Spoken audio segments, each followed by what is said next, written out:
We start by telling you that President Bola Tinubu has approved 70,000 naira as the new minimum wage for Nigerian workers, with a promise to review the national minimum wage law every 3 years.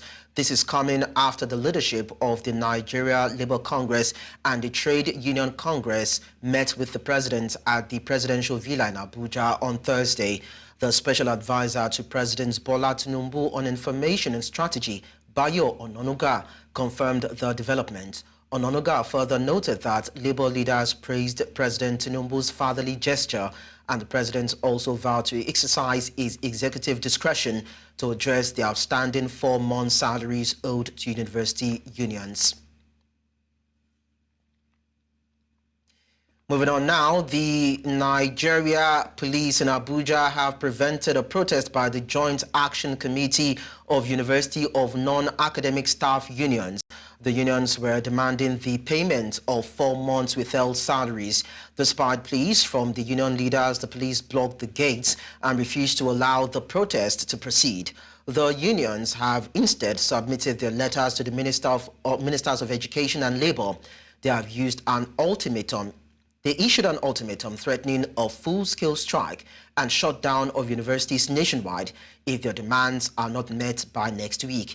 Union leaders, including Mohammed Ibrahim, Hassan Makolo, and Peters Adeyemi, addressed the protesters, describing the police action as a threat to democracy.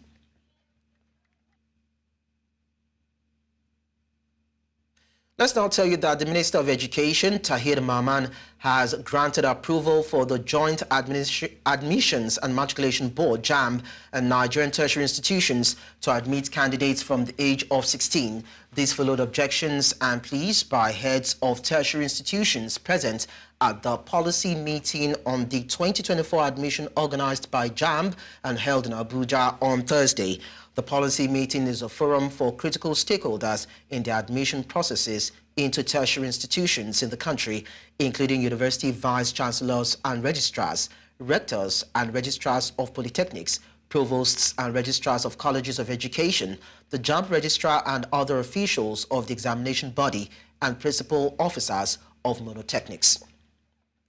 Now, the House of Representatives has resolved to support the federal government with 648 million naira for 6 months by cutting down their salaries by 50% to support food sufficiency across the country and to address the high cost of food. This is also as lawmakers begged Nigerians to exercise more patience with President Ahmed Tinubu's led administration in addressing challenges and hardships faced by the citizens. The House further mandated its Committee on Appropriation, Humanitarian Affairs, Finance and Budget to ensure compliance. The resolutions followed the adoption of a motion moved on the floor of the House by Ibrahim Isiaka during plenary in Abuja.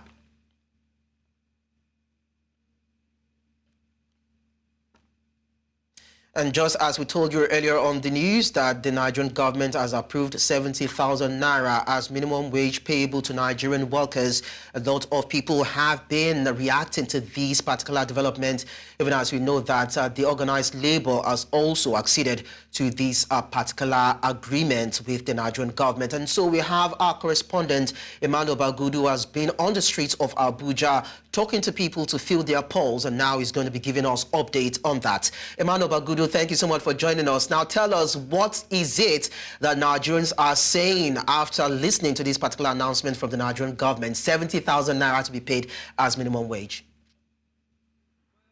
Yes, 70,000 naira added, of course, 110% increment from the previous 30,000 naira. In fact, it's disappointment all through. I just spoke to some taxi drivers here who expressed their disappointment. They are so angry, in fact, for the fact that they have watched a video of labor leaders celebrating the president. So, of course, they are expecting to meet the leadership of the labor unions. Nigerians are so disappointed. Most of the taxi drivers actually privately told me that they intend to approach the labor office to actually express their displeasure over what is happening, because they are not really happy with what Labour did, and there are some of them even alleged that Labour compromised. So they believe that the current prices of fuel, the high rise of goods and services, and all that So they believe that this is not enough. The federal government have to do something. And then, of course, they believe that even the state governors may not even pay up to that amount. So they believe that the money should have been higher. And then, of course, the percentage should be higher so that some state governors can at least, pay something reasonable. So it's a series of disappointment on the streets of Abuja, all true. So if I did get you correctly, Emmanuel, you're saying that some of the people that you spoke with said they are going to be venting their anger. Is it going to be in form of protest, or what are they really saying they are going to do in terms of reacting to this particular announcement by the Nigerian government? Certainly a lot of reactions are going to come in expectedly negatively, because they raise issues of the fact that because of this 70,000 naira, the goods are going to, be on the high rise. So they expected that there should be some kind of consultation with unions, market unions, and then of course petroleum marketers before this will happen. So we expect to see a lot of negative reactions from tomorrow and then in the days to come. Yeah. But how much do you think they were actually expecting? Because we know that a bag of rice is between 90,000 and 100,000 now. From the people that you spoke, how much were they actually expecting between 250 and 60,000? No, they expected that at least 100 or to 100,000, 100 to 150,000. I have a lot of them that are just standing by me. A taxi driver want to talk. But of course, if you permit, I can bring him to, Of course. We'd love to hear from them. Okay. I think it's coming up. So okay. What they are saying is that the job of being a taxi driver here in Abuja is very, very stressful, and it's not even profitable at all. They look at, they expect that the cost of fuel, some of them confess that they bought fuel as high as 1,200 this morning. And then they believe that because of the minimum wage, a lot of things, the fuel will still increase. Okay. So this is one of the taxi drivers here who actually said he wanted to actually express himself about this issue. Thank you. Okay. Okay, my name is Idoko Job. Okay, concerning the new minimum wage, I think they say it's 70,000 naira. For me, it's not going to make any difference in our economy. The fact remains that if somebody is taking 70,000 naira home at the end of the month, and a bag of rice is 90,000 naira, how is it going to help? Is he going to borrow additional 20,000 to add to it to get a bag of rice? And everything in the market now, by main pronunciation of new minimum wage, we escalate, we definitely goes up. So I don't think it's in any way going to help the country or the masses. That's my opinion. Thank you. Yeah, so that was his humble opinion. Okay. I still have more that still want to speak about the new minimum wage. All right. Hello. Yeah, go ahead. We heard that Mr. President has recently increased the minimum wages. Actually, it's not too fair, it's not too bad anyway. But it is important to know that many states in Nigeria, the husband, the governor, they cannot pay. So we need to go beyond that. I believe what he has said about reviewing it in three years, it will be very okay if they can do then. There will be improvement. But my problem is that what happens for those people that they are not, what happens to those people that are not civil servants? They don't consider about their own living wage. Yeah, you talk about the living wage. Now, with the present economy, what can 70,000 do? As we speak, a bag of rice is more than 70,000. So, but it's very, very important that then let's improve the economy of the country. Then maybe something else will happen. We are hoping the president should do more.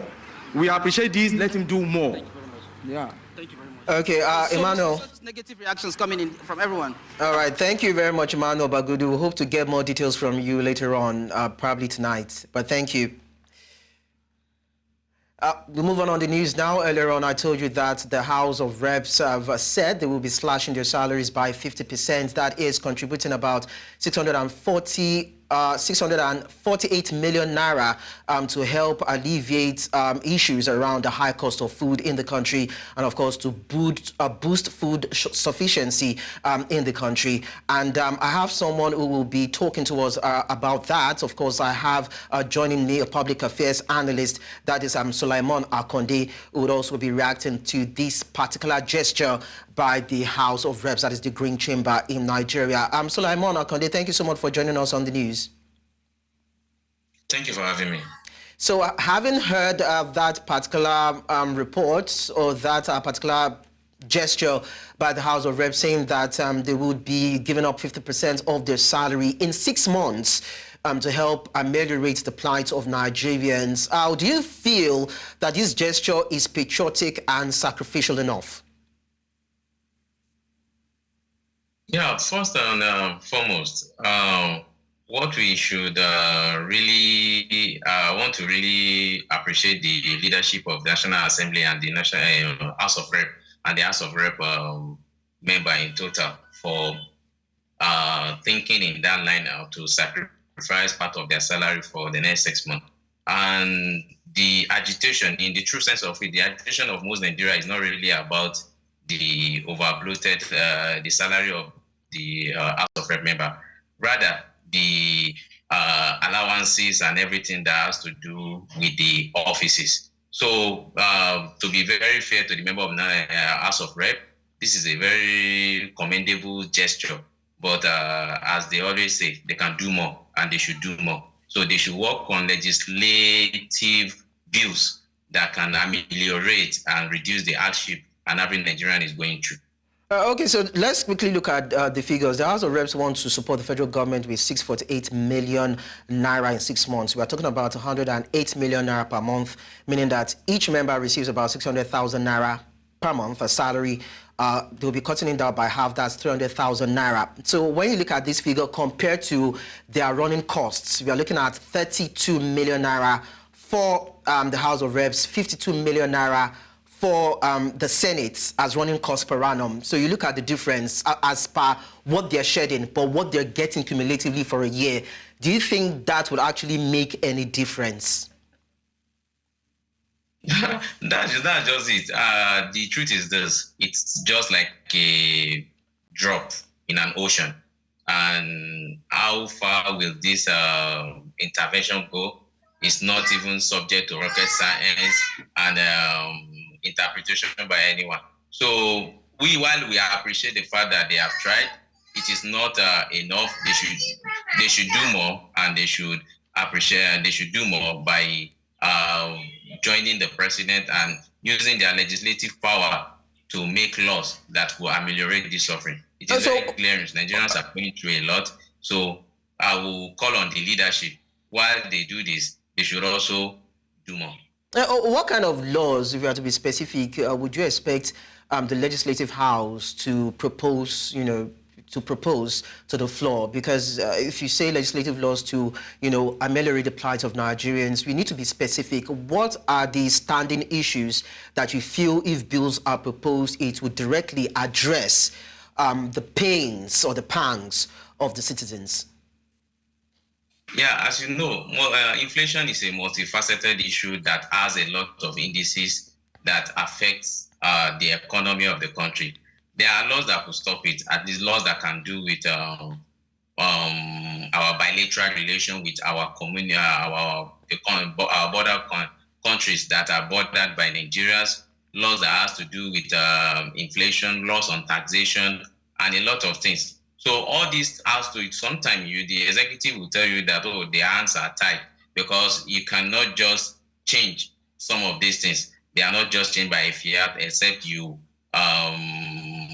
amend some section of the Constitution. So I believe the way they give speedy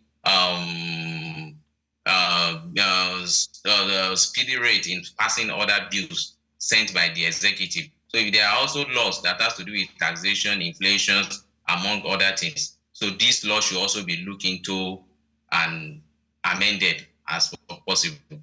You also talked about laws that has to do with other countries that Nigeria shares border with. But a particular economist has come out to say that, hey, if Nigeria opens up its borders to allow foodstuff or commodities come into the country, it is going to kill local producers and kill the market. So where do we place it? Do you think it would make more sense if, of course, the Nigerian government opens up its borders to allow foodstuff coming to actually beat down the price of foodstuffs in the markets? Or how do you think the Nigerian government can go about that? Yeah, based on our present reality, that economic postulation are shown to be wrong in a lot of daily price of the goods in the market. If you look at our border community as a whole, there are some border communities that are even found to be exporting. So when we say opening border, it may also have to do with also closing our border to some of the goods our farmers are exporting to some of these countries when we are not sufficient when we're not self-sufficient already. So opening borders to goods that are not really available and closing borders to goods that we don't have enough. So it has to do with a lot of things, not just the closing borders, opening borders alone, but it has shown that the price of rice in our neighboring countries, go to Benin Republic, go to Niger, price of rice is quite cheaper and lower to what we have here. So compare it, if such rice are allowed to come in, if that will solve our problem, so people can go a long way because the local farmers are not really able to go to the farm to farm. So if we can open the border and at least to reduce this suffering, it may not be permanent, at least temporary. Okay. Finally, quickly, before I let you go, Suleiman, would you also tell the Senate to also slash their budget, their take-homes, their salaries? Would you just expect them to do that? Yes, it's a welcome development, but serious, personally, on a personal view, I don't think this is enough because we have always heaped all the blames on the federal government. But even the federal civil service as a whole, the federal government have just about 8% of Nigerian civil servants. The bulk of the civil servants are in the state and the local government. So the House of Reps slash their salary, the Senate also slash their salary. The question is, how long can this go? But it is a welcome development that shows that they understand and shares in the plight of the people. It's a welcome development. They can also do that. Okay. Suleiman Akande, thank you very much for sharing your thoughts with us. Thank you for having me.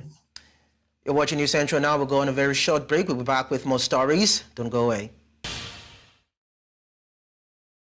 Many thanks for staying with us. Following Nigeria's worsening economy, the Broadcasting Organization of Nigeria has called on President Bola Tinubu to immediately declare a state of emergency on the broadcasting industry to save the sector from imminent collapse. This was the crux of discussion at the 79th General Assembly of the organization held in Benin City, Edo State, South Nigeria. News Central's correspondent Austin Azu was there and now brings us the details. Tinubu on May 29, 2023, no doubt accelerated the high cost of living across Nigeria. While many business organizations are folding up, others are laying off staff just to remain in business, but obviously struggling with the economy. Against this backdrop, members of Broadcasting Organization of Nigeria converged on Benin City, the Edo State capital, for our 79th General Assembly to appraise how the current economic situation is affecting their businesses and the way forward. I'm honored to stand before you today as we gather to discuss the future of broadcasting in Nigeria. As stakeholders in the media industry, we hold a significant responsibility in shaping the narrative, informing the public, and promoting unity within our nation. For us to come up with far-reaching decisions that will take us out of the intensive care unit that broadcasting has found itself as we speak. Managing Director of News Central TV, Kayode Akintemin, was among delegates who spoke to newsmen with thoughts on the event theme, navigating the challenges of broadcasting in Nigeria. As far as the broadcast industry is concerned, Our job is to tell the stories, and that's exactly what we're doing. And my colleagues who are CEOs of TV stations, who are GMs and MDs of broadcast organizations across board, radio and television, they're all saying the same thing. The challenge is real. Paying staff salary is a big challenge. More than 40% of broadcast stations in Nigeria have shut down. Those that have not shut down have reduced their transmission period considerably. There was a plenary session where issues affecting the organization and a communique that was read by the vice chairman of BON. We hereby request a media support initiative for concessions on tariffs and rates to facilitate partnership with the government. In view of the foregoing, we urge the government to 1. Support the broadcast industry through the provision of CNG-powered generators to all BON member stations. 2. To subsidize by 50% electricity tariffs of members on monthly basis. Meanwhile, the organization had a guided tour around some legacy projects executed by the state governor. Thereafter, a dinner with Governor Godwin Obaseki at the banquet hall, Government House, Benin City. In Benin, for News Central, Austin Azu. 1 week after Abia state government announced its readiness to commence the enforcement of ban on street trading, not much has changed.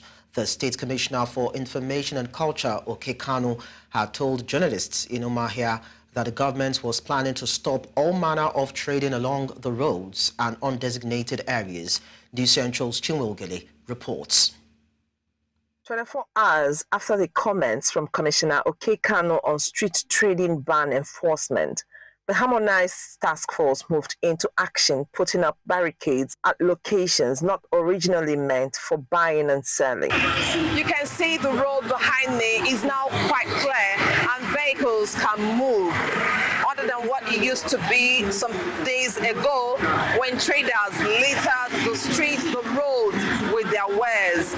However, a few days later, the areas marked for ban have been fully occupied once again as trading resumes. The plan to move the traders out of their current locations is not a threat to them, knowing that there will be an option provided by the government. If you can provide another place for us, it's good.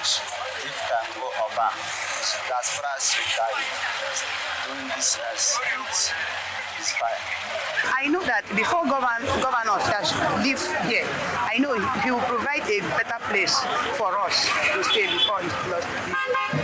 They are unwilling to relocate to the Umuahia main market at Ubani only because of distance, which may not be a good development for the market and occupants. That Urban, we've been there and it doesn't work for us, to be sincere. People find it difficult to come there to patronize us.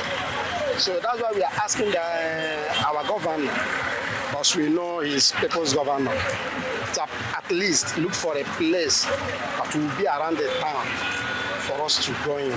Even the state government is heeding to the demands of the traders to remain in the city center when relocated instead of moving to Ubani. Will they remain at the positions where they are now, or is government making alternative plans to relocate them to another market? The policy of the government is to create orderliness around that cluster. The government have also made provision for a space where these people will be relocated to, because actually you can't move them away without providing an alternative, and that because when they don't have alternative, that's when they start hanging around there.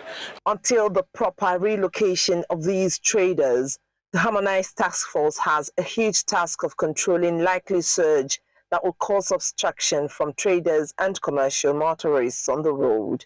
In Umuahia for News Central, Chinwe Ugele. Now, plans for a nationwide protest against economic hardship in Nigeria have continued to spark mixed reactions across the country. Stakeholders in Borno State have unanimously agreed not to participate in the planned nationwide protest during their meeting with Borno State Governor Professor Babagana Zulum. News Central's Umar Kirawa completes the reports. Economic hardship and struggle for survival continues to grip Nigerians.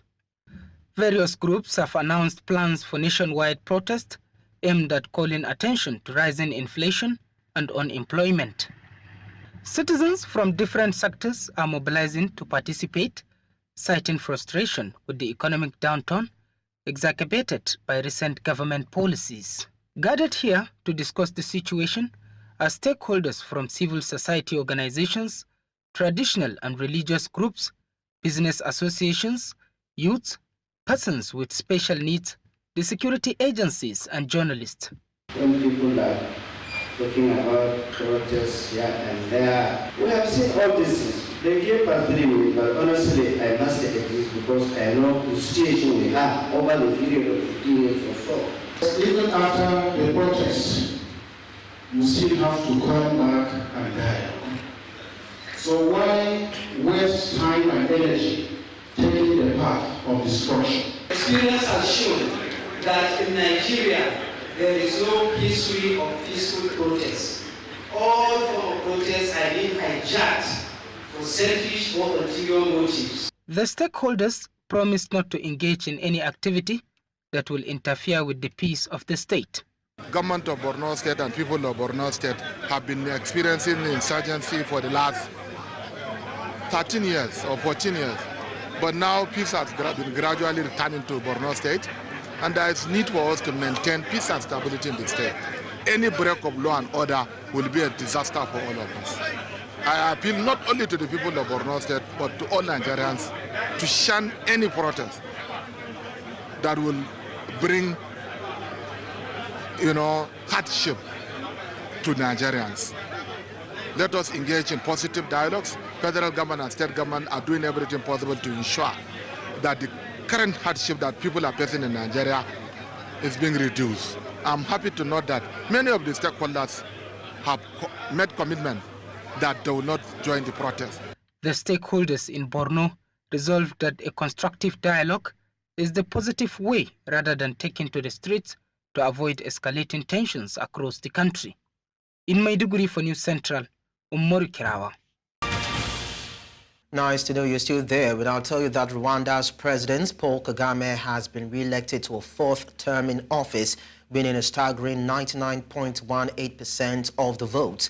The full provisional results show Kagame's dominance in the small African nation, where he has ruled with an iron fist for 3 decades. The 66-year-old president secured an even larger margin of victory than in the last election 7 years ago. His closest rivals, Habineza and Philippe Mpayimana, received just 0.5% and 0.32% of the vote, respectively. The 2 opposition candidates were the only ones allowed to run after several others were barred from the election. I don't think there is Kagame only. It is Kagame with these people, you see. We make progress because we are together. Rwanda remains committed to working with partners, including the United Nations High Commissioner for Refugees, to contribute to a durable solution. This decision is informed by our experience and knowing firsthand the pain of losing everything and not having a place. South African President Cyril Ramaphosa is delivering the 7th Parliament opening in Cape Town. Ramaphosa will use this occasion to outline the priorities of the 7th administration and share its vision and priorities with the nation. Importantly, the address also sets the tone for the legislative and administrative actions to follow. The address also symbolizes the function of the new parliament, reflecting the continuity and stability of governance. The theme for the 2024 opening of Parliament address is My Parliament, My Vote, My Future.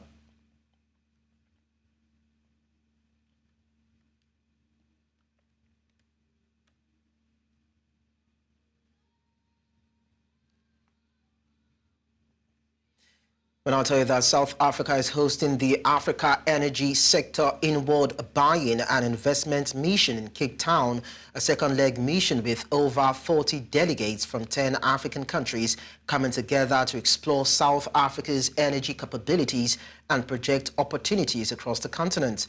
The mission also aligns with the operational phase of the African Continental Free Trade Area, facilitating new export opportunities and intra-African trade. The Inward Buying Mission is a forum designed to exchange energy-related information and expertise across African nations and partners, promoting sustainable energy development throughout the continent.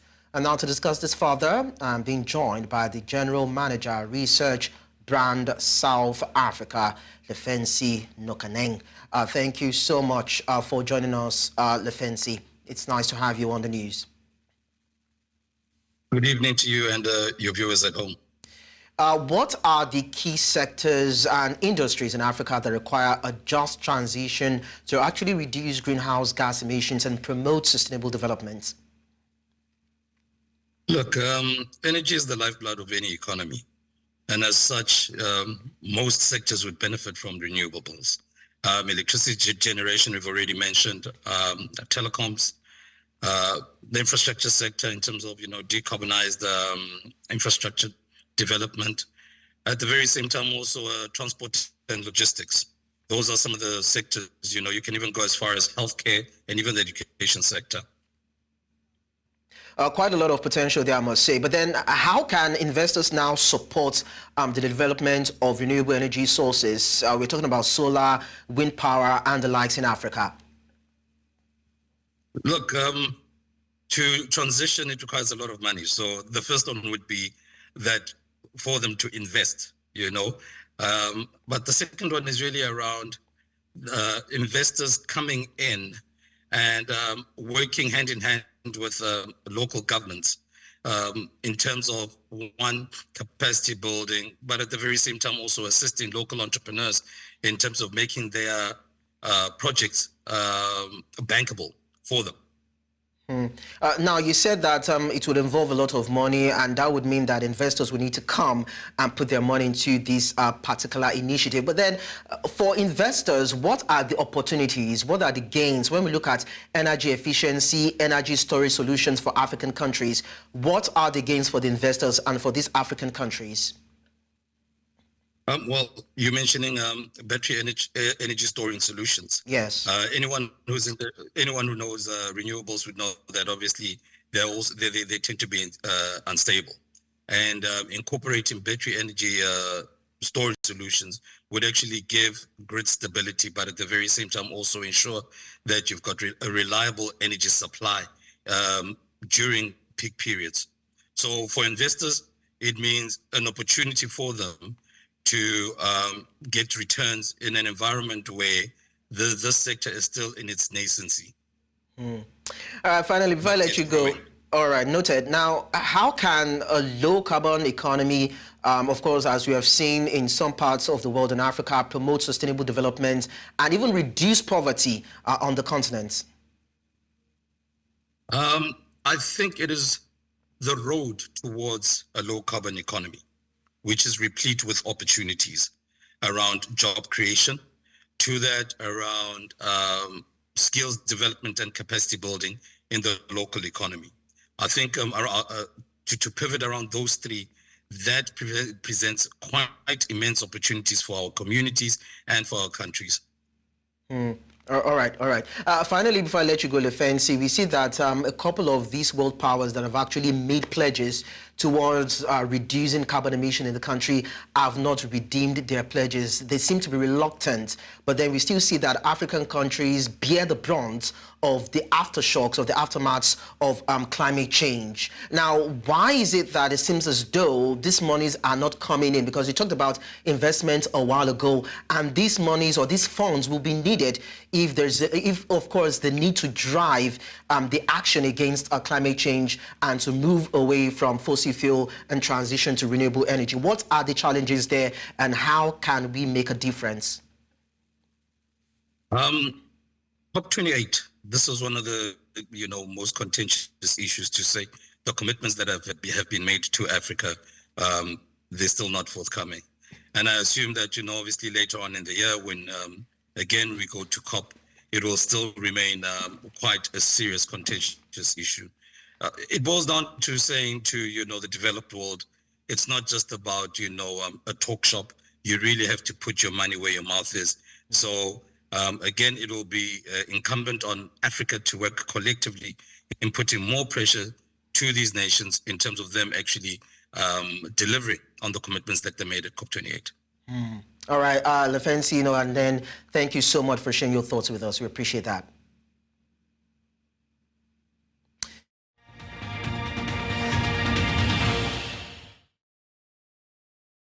From other continents now, we tell you that President Joe Biden tested positive for COVID-19 while he was in Las Vegas, USA for a series of events, the White House said in a statement, with White House Press Secretary Karine Jean-Pierre saying Biden tested positive following his first event in Las Vegas. Biden's doctor, Dr. Kevin O'Connor, said in a statement released by the White House that he was tested after he experienced upper respiratory symptoms. His doctor said he has already taken his first dose of Paxlovid, a medication that is associated with reducing the chance of hospitalization or death. Jean-Pierre said he is returning to Delaware, where he will self-isolate and will continue to carry out all of his duties fully during that time. Biden has already scheduled to head to Delaware after his trip to Las Vegas. Biden, who had been expected to speak at the group's event in Las Vegas, was about an hour and a half late before the announcement was made.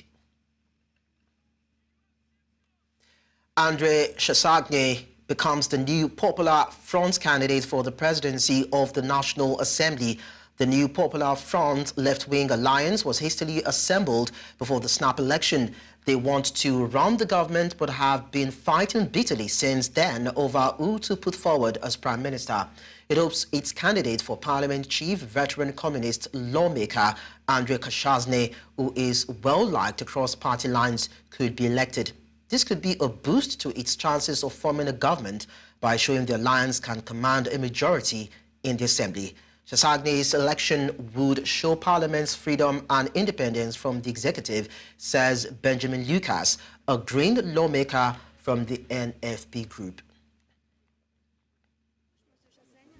Pour le moment, j'appelle à une chose, c'est qu'on ait le courage de répondre aux urgences qui sont apparues, qui se sont manifestées, urgences sociales qui sont montées de nos territoires. Attendez, d'abord, pour moi, ce qui me semble important, c'est qu'il y a des gens qui sont en souffrance, qui sont en colère, qui ont pu l'exprimer par un vote extrême, et notamment un vote d'extrême droite.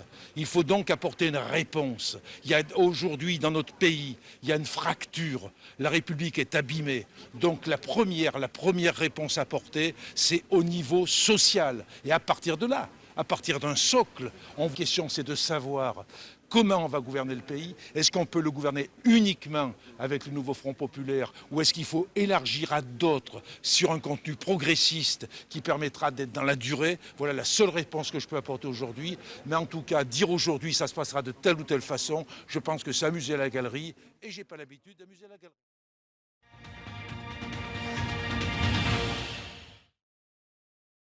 Talking business now, President Bola Tinubu has written to the Senate requesting an increase in the 2024 Appropriation Act by 6.2 trillion naira from 28.7 trillion naira to 34.9 trillion naira. Senate President Godswill Akpabio read Tinubu's letter on the floor of the upper legislative chamber on Wednesday. Collins Okeke, financial analyst, says Nigeria's spending culture needs readjustment. There will possibly be, increased interest rates on loans and charges, and obviously they would, come up with fantastic ways to ensure that whatever is taxed from them, is, taxed up to the next person, which is the common man. Additionally, it is interesting because if you look at the breakdown of previous budgets, when 1.7 for statutory transfer, the other 8 trillion for a recurrent expenditure, basically adding another 3 trillion. If you add all the expenditure, it gets about 20 trillion, and capital expenditure is about 11 to 2. We have a 2:1 of spending versus recurrent expenditure versus capital expenditure. This is a problem because what it shows is that we have a spending problem, and we need to look at this critically well before we find ourselves, if we're not already there, in dire straits where future generations will be unable to pay back some of this expenditure that we are spending today. So what this means is that going forward in an already harsh economic situation and condition, tasking banks, is the banks. Moreover, if we look at it, critically, this particular fund is not, give or take. It's not really actual money with the banks. What has been done by the banks is what is called asset reevaluation. So if, let's say, you buy an asset in the UK, maybe FX at when Naira was 1.5, and today it's at say 2,000. Obviously, in your books, you are going to say that you have a gain of 500 based on what you spent. So it's not that is actual cash. You are just reevaluating based on accounting procedures that you have.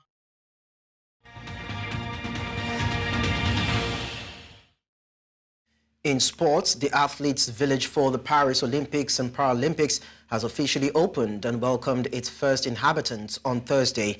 The village to the north of Paris will house nearly 14,500 people, including 9,000 athletes at its peak. 8 days before the opening ceremony, the first teams to arrive were Australia and Brazil. Organizers are proud of offering a village that they say does not require air conditioning to keep residents cool, with temperatures inside set to be at least 6 degrees Celsius lower than outside in summer. However, some delegations have reportedly ordered their own air conditioning units anyway. The Nigeria Football Federation has appointed Abdullahi Issa as the new head coach of the Super Sand Eagles. Issa is a former goalkeeper who later became the team's assistant coach. Other backroom staff appointed by the NFF for the Super Sand Eagles include Christopher Kaduri as assistant coach and Bashar Samaila as goalkeeper's trainer. Meanwhile, the team will depart Nigeria to Nouakchott on Friday morning for their 2024 Beach Soccer Africa Cup of Nations qualifying match against their Mauritanian counterparts. The return leg is scheduled for Saturday, July 27 in Nigeria. Meanwhile, Nigerian National League side Wiki Tourists Football Club have unveiled Abdul Maikaba as their new technical advisor on a 2-year deal. This appointment marks a return to the club for Maikaba, who previously worked with Wiki Tourists between 2014 and 2016 and played a crucial role in developing young talents. During his time at the club, he led the team to the CAF Confederations Cup in his second season. The former Aqua United coach has previously handled teams like Enyimba, Enugu Rangers, Plateau United, and most recently Kano Pillars, where he won several laurels. He has been given the task of returning Wiki Tourists to the Nigerian Premier Football League. Before we go, we tell you that French midfielder Adrien Rabiot will depart Serie A club Juventus after the club's sporting director Cristiano Guintoli confirmed on Thursday that the France midfielder's contract would not be renewed. Rabiot leaves Juve after 5 years in which he won the 2020 Serie A title and 2 Italian Cups. The 29-year-old has played 48 times for France, scoring 4 goals, and was a runner-up at the last World Cup in Qatar. Rabiot played 5 times at the Euro 2024, where the Blues were eliminated in the semi-finals by eventual winner Spain. Italian media report that AC Milan and Real Madrid are among the teams interested in signing Rabiot, who reportedly refused a 2-year contract extension worth €7.5 million a season. And that's it at this hour. But before we go, we take a look at our top stories again. President Tinubu approves 70,000 naira new minimum wage for Nigerian workers. Minister of Education bows to pressure, accepts 16 years of university admission age for 2024 academic session. Finally, we told you that South African President Ramaphosa delivers opening of Parliament address. You can send your eyewitness report to the WhatsApp number and email on your screen. Do follow us on social media. We are at News Central TV, and you can watch us live on DSTV channel 422, Star Times channel 274, Avo TV, and YouTube. Many thanks for watching. I am Lekan Onabanjo.